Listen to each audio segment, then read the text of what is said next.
Phobias and addictions theories. Introduction.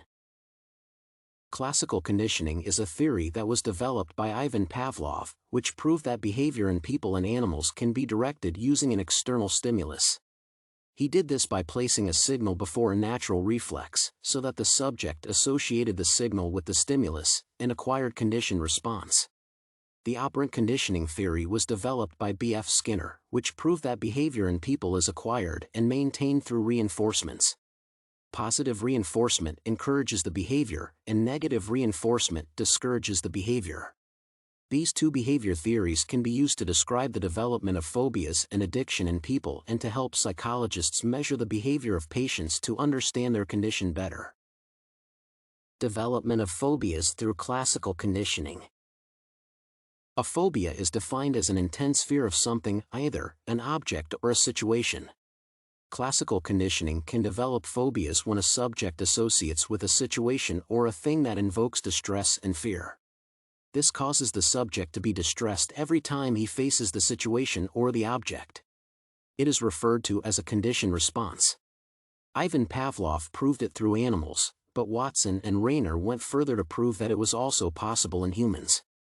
They accomplished this by performing the Little Albert, whereby different objects were introduced to the child, objects that the child liked. Later, they introduced the same objects, but they were accompanied by a hammer strike. Eventually, the child began to get distressed every time he saw the objects that had previously been accompanied by a hammer strike, even after the hammer had been stopped. Then, they moved Little Albert to a different room, and the objects were reintroduced. He still displayed distress every time he saw the objects, even though the environment was different. This experiment proved that fear can be developed through classical conditioning. For example, a child who loses his or her parents in a car crash develops a fear of traveling in cars. The conditioned response is fear of cars, which develops because of the traumatizing event of losing his or her parents in a car crash. This phobia can go on even if the child does not experience another car accident.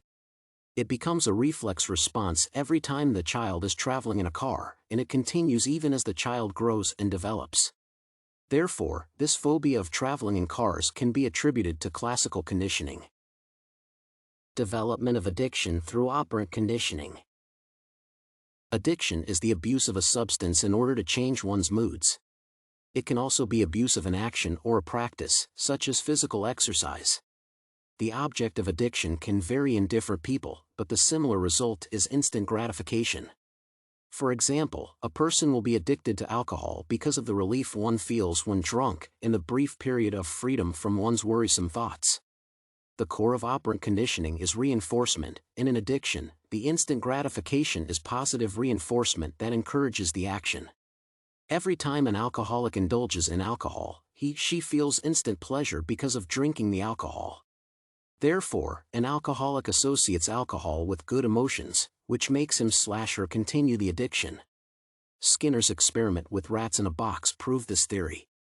The rats were put in a box, and a lever was placed such that every time the rats hit the lever, food dropped. This reward, food, made the rats repeat the action of hitting the lever repeatedly. The same applies to a person addicted to something. Because of the pleasure that follows his practicing the addiction, he repeatedly indulges to receive similar reward. The addiction continues as long as the person continues to gain positive reinforcement. However, when the reinforcement diminishes, such as less pleasure or lack of pleasure from the indulgence, the person seeks more reward by indulging more or changing the drug action to receive similar pleasure. This behavior fosters addiction and consequently leads to a person increasing the amount of drug in question in order to achieve similar emotions. Difference between classical and operant conditioning.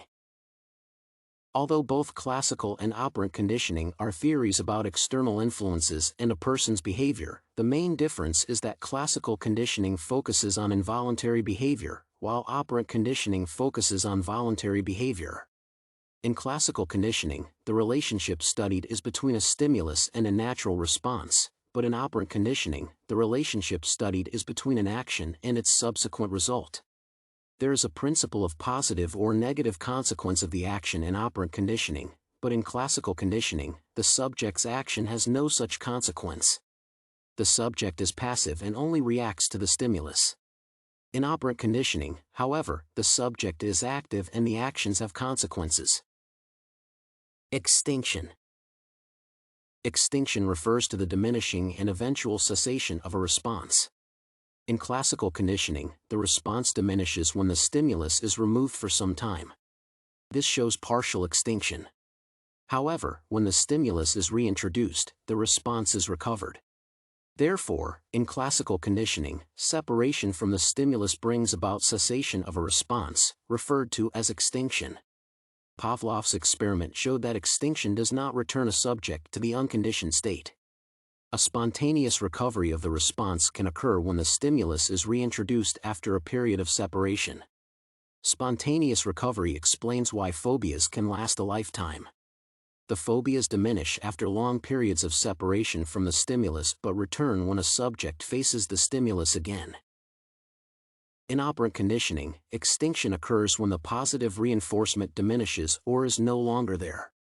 For example, a person addicted to alcohol will begin to face the addiction when they stop deriving pleasure from drinking. Extinction in operant conditioning can also be achieved through negative reinforcement or punishment. In the case of the alcoholic, being fired from a job because of the addiction would be a form of punishment that can lead to the extinction of the behavior. Conclusion. In conclusion, classical conditioning and operant conditioning are theories that refer to behavior in people and animals and lay emphasis on measurable behavior rather than emotion. These two theories are therefore important in psychology for understanding phobias and addictions, and their treatment. Providing a way to measure the behavior of subjects allows a psychologist to study a subject's behavior more accurately, and not rely solely on a person's expression of the situation during assessment. Psychologists, in turn, use these theories to identify and diagnose problems that may be afflicting their patients. Consequently, they come up with an accurate diagnosis that they can recommend for accurate treatment of undesired behavior or nurture desired ones.